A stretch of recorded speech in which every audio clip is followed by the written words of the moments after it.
आनंद मार्ग एवं श्री श्री आनंद मूर्ति जी के चरणों में सभी भक्तजन के तरफ से, उसमें मुख्य रूप से आचार्य मंत्र चेतनानंद जी के, अवधूत जी के अभिव्यक्तियाँ प्रस्तुत करने की कोशिश कर रहा हूँ।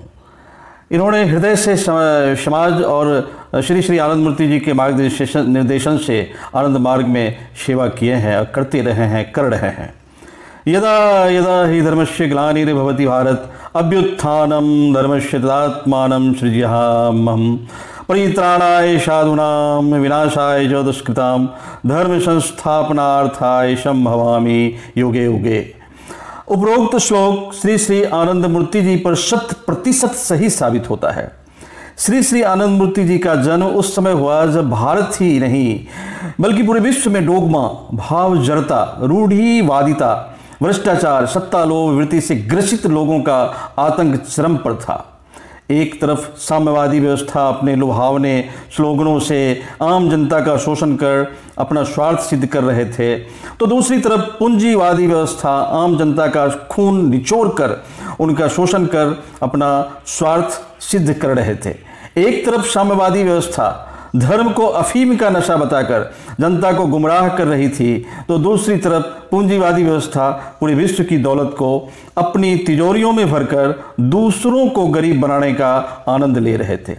विश्व के कुछ गिने चुने देश जैसे अमेरिका, रूस और चीन विश्व की सुपर पावर बनने की स्पर्धा में आधुनिक साइंस का दुरुपयोग कर विनाशक परमाणु बमों को बनाकर पूरे विश्व को तृतीय महायुद्ध की ओर धकेल रहे थे।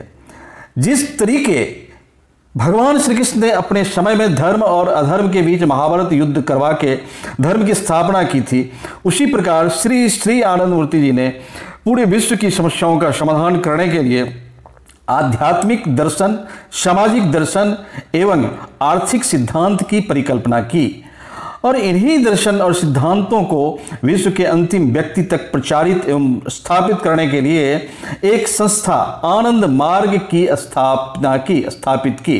इस संस्था का मुख्य कार्य मानव समाज के हर व्यक्ति की न्यूनतम आवश्यकताएं जैसे भोजन, वस्त्र, आवास, शिक्षा और औषधि उनके मौलिक अधिकार में शामिल करने की बात की।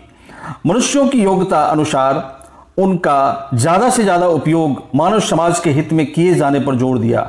जात पात व्यवस्था के कारण भेदभाव से ग्रसित जो समाज आपस में बढ़ चुका था, उसको अंतरजातीय विवाह के माध्यम से समाधान का रास्ता दिखाया। भारतीय संविधान में मानव कल्याण कार्य करने में जो कमियां रह गई है, उसमें भी संशोधन करने पर जोर दिया, जिससे नागरिकों के अधिकारों का किसी प्रकार हनन न हो और उनको मौलिक अधिकारों से वंचित रहना ना पड़े।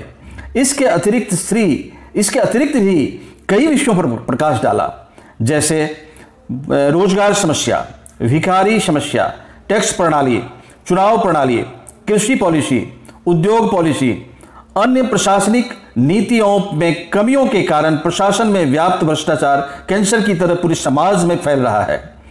उसका भी सही समाधान अपनी अर्थनीति सिद्धांत प्रौथ प्रोग्रेसिव यूटिलाइजेशन थियरी प्रौथ प्रगतिशील उपयोगी तत्व में दिया है। सबसे बड़ी कमियां चुनाव प्रणाली में एमएलए, एमपी जनप्रतिनिधियों के चुनने की है। अपराधी प्रवृत्ति या गुंडे या माफियागण चुनाव जीतकर जनप्रतिनिधि बनकर प्रदेश या देश का संचालन करते हैं, जिन्हें हम अपने बच्चों का मुखिया नहीं बना सकते। ऐसे लोगों को हम देश का मुखिया या देश के संचालन का उत्तरदायित्व दे देते हैं। इसी समस्या का समाधान अर्थनीति सिद्धांत प्रौथ प्रोग्रेसिव यूटिलाइजेशन थियरी प्रौथ में बताया गया है कि किस तरीके से देश का संचालन करने वाले जनप्रतिनिधि चुनाव जीतकर अपराधी प्रवृत्ति, गुंडे, बदमाश या माफिया तत्वों को देश के संचालन का दायित्व न मिल सके। कोई भी देश जन कल्याण के लिए जितनी भी अच्छी कल्याणकारी योजनाएं बना ले, यदि योजनाओं का संचालन आध्यात्मिक नैतिकवानों के द्वारा नहीं होगा तो उन योजनाओं में भ्रष्टाचार होगा ही। श्री श्री आनंद मूर्ति जी ने सन 1955 में आनंद मार्ग संस्था का स्थापना की, जिनका global headquarter Anand Nagar, post बागलता, जिला पुरुलिया, पश्चिम बंगाल में है। आनंद नगर में नर्सरी स्कूल से लेकर college, B Ed college, engineering institute, CMS, पशु चिकित्सालय, farming research centre, small scale industry एवं कुटीर उद्योगों का संचालन आध्यात्मिक नैतिकवानों के द्वारा होता है। श्री श्री आनंद मूर्ति जी विश्व मॉडल की परिकल्पना की थी जिसे वह आनंद नगर में स्थापित करना चाहते थे, लेकिन यह सब साम्यवादी समर्थित पश्चिम बंगाल की सरकार के तत्कालीन मुख्यमंत्री श्री ज्योति बसु एवं भारत सरकार की पूंजीपति समर्थित तत्कालीन प्रधानमंत्री श्रीमती इंदिरा गांधी को सहन नहीं हुआ, क्योंकि श्री प्रभात रंजन सरकार, जो कि श्री श्री आनंद मूर्ति जी का लीगल नाम है, के द्वारा ही दी गई अर्थनीति सिद्धांत जो साम्यवादी व्यवस्था एवं पूंजीपति व्यवस्था के प्रतिकूल या विरुद्ध है। इसलिए तत्कालीन मुख्यमंत्री ज्योति बसु ने आनंद मार्ग संस्था एवं पूर्णकालिक कार्यकर्ताओं को पूरी तरह से ध्वंस करने का षड्यंत्र किया। उन्होंने अपनी पार्टी के जो अपराधी वृत्ति के कैडर थे, समय समय पर उनके द्वारा लगभग 50 से ज्यादा क्रूर हत्याएं की गई, जिसमें 5 मार्च 1967 को 5 लोगों की आनंद नगर में हत्या और सन 1982 में बीजन सेतु कलकत्ता में दिन दहाड़े 17 सन्यासियों की क्रूर हत्याएं भी शामिल है। आनंद नगर के मॉडल प्रोजेक्ट की कई इमारतों को तहस नहस कर दिया गया। फिर भी जब तत्कालीन मुख्यमंत्री ज्योति बसु को आनंद मार्ग संस्था को पूर्ण रूप से ध्वंस करने में सफलता नहीं मिली, तब उन्होंने आनंद मार्ग संस्था में अपने साम्यवादी कैडरों को एजेंटों के तौर में प्रवेश दिलवा दिया और अंदर ही अंदर संस्था में आपसी मतभेद करवाकर संस्था के लोगों में विभाजन करवा दिया।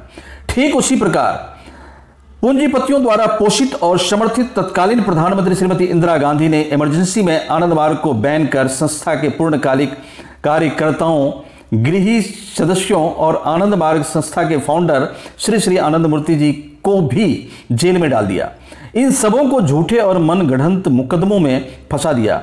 इतने से भी इंदिरा गांधी संतुष्ट नहीं हुई तो श्री श्री आनंद मूर्ति जी को जेल में ही जेल के डॉक्टर के द्वारा जहर का इंजेक्शन देकर मारने का षड्यंत्र भी किया गया। आनंद मार्ग के अनुयायियों द्वारा सुप्रीम कोर्ट के जज द्वारा इंक्वायरी की मांग की गई, लेकिन इंक्वायरी की मांग को अस्वीकार कर दिया गया। फिर श्री श्री आनंद मूर्ति जी ने जेल में 5 साल 4 महीने 2 दिन का जेल के रिकॉर्ड के अनुसार उपवास किया और उस उपवास के दौरान 1 गिलास मट्ठा लेते थे ताकि सरकार जबरदस्ती उनका अनशन को तुड़वा न दे। अभी कुछ दिन पहले वर्तमान सरकार के कैबिनेट मंत्री ने पश्चिम बंगाल के तत्कालीन मुख्यमंत्री श्री सिद्धार्थ शंकर रे द्वारा लिखे गए पत्र को डिस्क्लोज किया गया, जो इमरजेंसी से कुछ महीने लिखा गया था। इस पत्र में आरएसएस, जमायत इस्लामी और आनंद मार्ग को बैन करने के लिए कहा गया था। तत्कालीन प्रधानमंत्री श्रीमती इंदिरा गांधी आनंद मार्ग संस्था को ध्वस्त करने में असमर्थ रही, तो उन्होंने अपने सरकारी एजेंसी सीबीआई के इन्फॉर्मर श्री रामेश्वर पांडे को संस्था में प्रवेश करवाकर संस्था को ध्वस्त करने का षड्यंत्र किया। इस प्रकार उनको संस्था का विभाजन करने में कुछ हद तक सफलता अवश्य मिली, जिनका खुलासा स्वर्गीय मंगल बिहारी जी, जो उस समय सीनियर डिफेंस सेक्रेटरी थे, उनके द्वारा वीडियो में यह कहकर स्वीकार किया कि शाह कमीशन के इंडेक्स में श्री रामेश्वर पांडे का नाम पेड इन्फॉर्मर के तौर पर देखा था। उनका यह वीडियो खूब वायरल हुआ। आनंद मार्ग के आध्यात्मिक दर्शन, सामाजिक दर्शन एवं अर्थ नैतिक दर्शन को कोई भी चैलेंज नहीं कर सका, बल्कि आनंद मार्ग के अर्थनीति सिद्धांत के ऊपर कई लोगों ने पीएचडी भी किया और अभी भी देश एवं विदेश के कई विश्वविद्यालयों में रिसर्च भी किया जा रहा है। क्रमशः अगले लेख में आनंद मार्ग संस्था को ध्वंस करने के लिए पश्चिम बंगाल के तत्कालीन साम्यवादी सरकार और मुख्यमंत्री एवं भारत सरकार की तत्कालीन प्रधानमंत्री ने किस प्रकार के षड्यंत्र दिए, उनका विवरण दिया जाएगा। धन्यवाद, ढेर सारी शुभकामनाएं। आप लोग इसमें कंटिन्यू रहें, सब्सक्राइब करें। गतांक के आगे पार्ट 1, पार्ट 2, पार्ट 3, पार्ट 4 इस तरह से सारे सीरियल इसमें मिलेंगे। नमस्कार।